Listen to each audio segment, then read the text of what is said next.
Welcome back to Python series. అయితే ఇవాళైతే మనం ఆపరేటర్ సిరీస్లో ఇవాళ comparative operator or comparison operator అయితే తెలుసుకుందాం.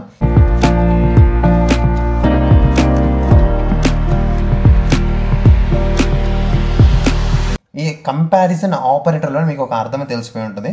ఏంటంటే కంపారిజేషన్. ఓకే, ఒక వాల్యూకి ఇంకో వాల్యూ మధ్య కంపారిజన్ తెలుసుకుంటాం. ఓకేనా? ఈ కంపారిజన్ ఆపరేటర్ యూస్ చేసి మనం ఆపరేషన్ పర్ఫామ్ కానీ చేసామంటే చేసినప్పుడు మనకు వచ్చే output value true or false అంటే ఓన్లీ బూలియన్ వాల్యూస్ మాత్రమే మనకి వాల్యూస్ అనేవి వస్తాయి. ఆ ఆపరేషన్స్ ఏ విధంగా చేయాలి, దీంట్లో ఏ ఆపరేటర్స్ వాడదాం? అర్థమెటిక్ ఆపరేటర్ అయితే మనం plus minus division floor division ఇటువంటి వాల్యూస్ వాడాం. ఓకేనా? అదే మనం కంపారిజన్ ఆపరేటర్ ఏ వాల్యూస్ వాడతాం కూడా తెలుసుకుందాం. ఓకేనా? మీరు కానీ అర్థమెటిక్ ఆపరేటర్ కానీ చూడలేకపోతే ప్రీవియస్ వీడియో అయితే ఉంది ప్లేలిస్ట్లో, మన ప్లేలిస్ట్లో ఛానల్లో ఒకసారి వెళ్ళి చెక్ చేయండి. ఓకేనా? ఇప్పుడైతే మనం ఆన్ స్క్రీన్కి వెళ్ళి చెక్ చేద్దాం. ఇప్పుడు చూడండి, నాకు కంపారిజన్ ఆపరేటర్ కానీ ఇప్పుడు ఏదైనా ఒక వాల్యూ ఇంకొక వాల్యూ కంపేర్ చేయాలంటే మనకు కావాల్సింది ఏంది? Equal to. ఓకేనా? ఈక్వల్ టుని యూజ్ చేయాలి. ఓకే, అదే మనకి జనరల్గా అయితే మనం ఈక్వల్ టు, అదే ఇప్పుడు మనం కంపారిజన్ చేయాలంటే టూ ఈక్వల్ టుస్ వాడాలి. మనం సింగిల్ ఈక్వల్ టు నిమిషం చూడండి, సింగిల్ ఈక్వల్ టు కానీ పెట్టామంటే అదేం చేస్తుందంటే అసైనింగ్ చేస్తుంది.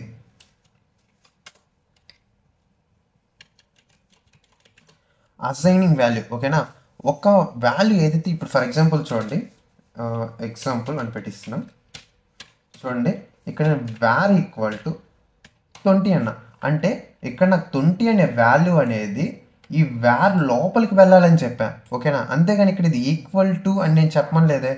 అంటే మనం సింగిల్ ఈక్వల్ టు కానీ వాడామంటే ఎక్కడైనా మనం వాల్యూ దాని ముందు ఉన్నటువంటి వాల్యూలోకి షిఫ్ట్ అవుతుంది, అక్కడ స్టోర్ అవుతుంది.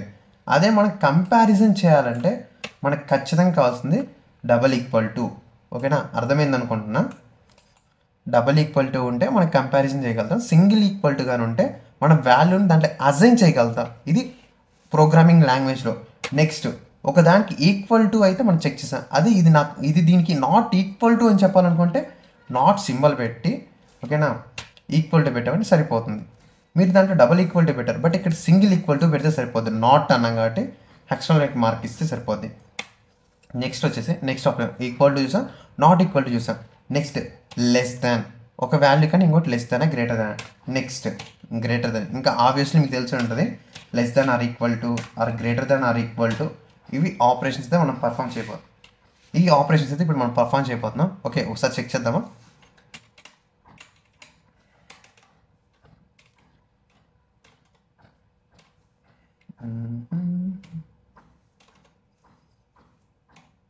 ఓకే, గుర్తుంది కదా, ఇన్పుట్ ఫంక్షన్ వాడి మనం డేటా అనేది రిట్రీవ్ చేసుకుంటాం. ఇది కామన్గా మీరు కూడా ఖచ్చితంగా ఇన్పుట్ ఫంక్షన్ వాడండి. ఇన్పుట్ ఫంక్షన్ వాడడం అలవాటు అయితే ఫర్దర్గా కూడా మనకు బాగా యూజ్ అవుతుంది. ఓకే, ఫస్ట్ నేను ఏం చేస్తున్నా, first value as is first number అని తీసుకున్నా. ప్రీవియస్గా నేను వాల్యూ అయితే తీసుకున్నా. ఓకే, ఈక్వల్ టు ఇంట్ input.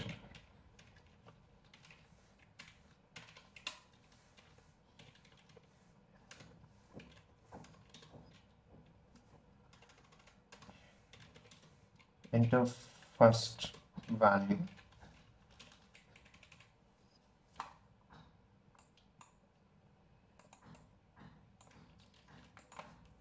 and paste. Second value, next second value నాకు అసైన్ అవ్వాలి. ఇక్కడ కూడా మనం ఫస్ట్ తీసేసి సెకండ్ ప్లేస్ చేద్దాం. Okay, second value. ఓకే, ఇక్కడ నుంచి మనం ఆపరేషన్ అయితే పర్ఫామ్ చేద్దాం. ఓకే, నెక్స్ట్ ఫస్ట్ వన్ నాకు ప్రింట్. ఏం కావాలి? కంపారిజన్ అంటే ఈక్వల్ టు. ఫస్ట్ ఆపరేషన్ నాకు ఈక్వల్ టు ఉండాలి. Equal to. Okay, sorry, equal to తీసుకొని నాకు ఏదైతే ఫస్ట్ నెంబర్ ఉందో దానికి నా సెకండ్ నెంబర్కి మధ్య నేను ఆపరేటర్ అనేది ప్లేస్ చేస్తున్నా. ఓకేనా? ఈ ఆపరేటర్ అనేది మీకు ఏందో తెలియకపోతే అర్థమెటిక్ ఆపరేషన్ అనే వీడియోలు అయితే ఉంటే చెక్ చేయండి. ఓకేనా? ఇప్పుడు నేను చేసిన సెకండ్ నెంబర్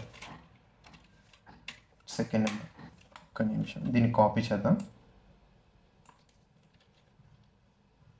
ఇప్పుడు మనం 1 by 1 not equal to, less than, greater than equal to less than equal to సరిపోయి అనుకున్నా. జస్ట్ సెకండ్, మనం ప్రీవియస్ చేసినటువంటి అర్థమెటిక్ ఆపరేటర్ వీడియోకి కమెంట్స్ ఇద్దాం, దాన్ని కూడా తీసుకుంటాను ఇది.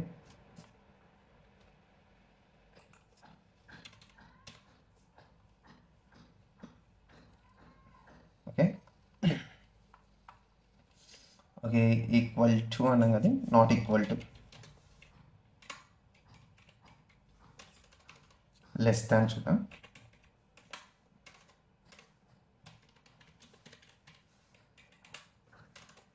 Less than,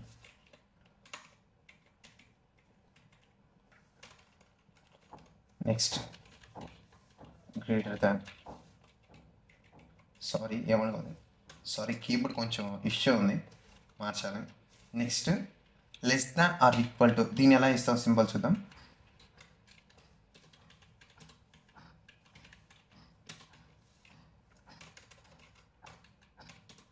less than or equal to greater than or equal to. Okay, ఇక్కడ చూడండి, ఇప్పుడు మనం ప్రతి దాంట్లో ఆపరేషన్స్ అయితే పర్ఫామ్ చేద్దాం. ఇక్కడేమన్నా నాట్ ఈక్వల్ టు కాబట్టి నేను సింబల్ మారుస్తున్నాను.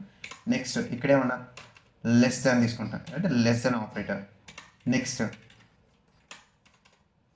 గ్రేటర్ దాన్ చెక్ చేస్తాను, అంటే నేను ఏ వాల్యూ గ్రేటర్ దాన్గా ఉండాలి ఆ పక్క నేను సింబల్ పెట్టాను. నాకు ఇప్పుడు ఫస్ట్ వాల్యూ గ్రేటర్ దాన్ కదని చెక్ చేయాలనుకుంటున్నా. గుర్తుపెట్టుకోండి, వీటి మొత్తానికి వాల్యూస్ అనేవి అవుట్పుట్లో బూలియన్ వాల్యూస్ మాత్రం వస్తాయి, ట్రూ ఆర్ ఫాల్స్ మాత్రమే వస్తుంది. ఓకేనా.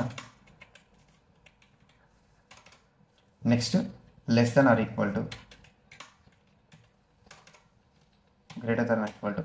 Less than or equal to అంటే ఒకటి, ఈ ఫస్ట్ వాల్యూ అనేది చూడండి, ఈ ఫస్ట్ వాల్యూ అనేది ఈ సెకండ్ వాల్యూ కన్నా తక్కువ ఉండాలి, లేదంటే దానికి ఈక్వల్ ఉండాలని అర్థం. ఓకేనా. ఈ రెండింటిలో ఈ రెండు కండిషన్స్ ఏది ఒక్కటి కరెక్ట్ అయినా కానీ అది ట్రూ అని వాల్యూ వస్తుంది. ఇప్పుడు నేను సేవ్ చేద్దాం, రన్ చేద్దాం. ఓకే, ఫస్ట్ వాల్యూ ఇస్తున్నా 50 అని ఇచ్చారు. మనం డిఫరెంట్ వాల్యూ ఇస్తే మనకు కరెక్ట్గా తెలుస్తుంది. సేమ్ వాల్యూ ఇచ్చి ఉంటే అన్ని ట్రూలో వచ్చేస్తాయి, ట్రూ వస్తుంది. మళ్ళీ నాట్ ఈక్వల్ టు కూడా సారీ ఫాల్స్ వచ్చేస్తుంది. ఓకే, ఇప్పుడు నేను ఒక 93 అని ఒక వాల్యూ ఇచ్చేస్తున్నా. ఓకే, ఇప్పుడు నేను చెక్ చేస్తున్నా, ఎంటర్. చూడండి, బాగా గమనించండి, ఈక్వల్ టు ఫస్ట్ నాకు 50 అండ్ 93 అనే వాల్యూ ఈక్వల్ టునా కాదు కాబట్టి ఫాల్స్ వచ్చింది. నెక్స్ట్ నాట్ ఈక్వల్ టు, ఈ రెండు నాట్ ఈక్వల్ టు కాబట్టి అది ట్రూ అని వచ్చేసింది. ఓకేనా. లెస్ దెన్ అంటే ఫస్ట్ వాల్యూ 93 కన్నా లెస్ ఏనా, ఎస్ ఇట్స్ ట్రూ, కరెక్టే. నెక్స్ట్ చూడండి, greater than, false. Next less than or equal to 93కి ఈక్వల్ అయినా ఉండాలి, లేదంటే దానికన్నా తక్కువైనా ఉండాలి. ఎస్ కరెక్టే కదా, దానికన్నా తక్కువే ఉంది. నెక్స్ట్ చూడండి, greater than operation, greater than or equal to, ఇది 93 కన్నా 50 అనేది గ్రేటర్గా ఉందా ఆర్ ఈక్వల్గా ఉందా, ఈ రెండు ఆపరేషన్స్ కాదు కాబట్టి ఫాల్స్ వచ్చింది. ఓకే, మీకు కంపారిజన్ ఆపరేటర్ అయితే అర్థమైంది అనుకుంటున్నా. నెక్స్ట్ లాజికల్ ఆపరేటర్లో వీడియోలో కలుసుకుందాం. ఓకేనా, థ్యాంక్ యూ.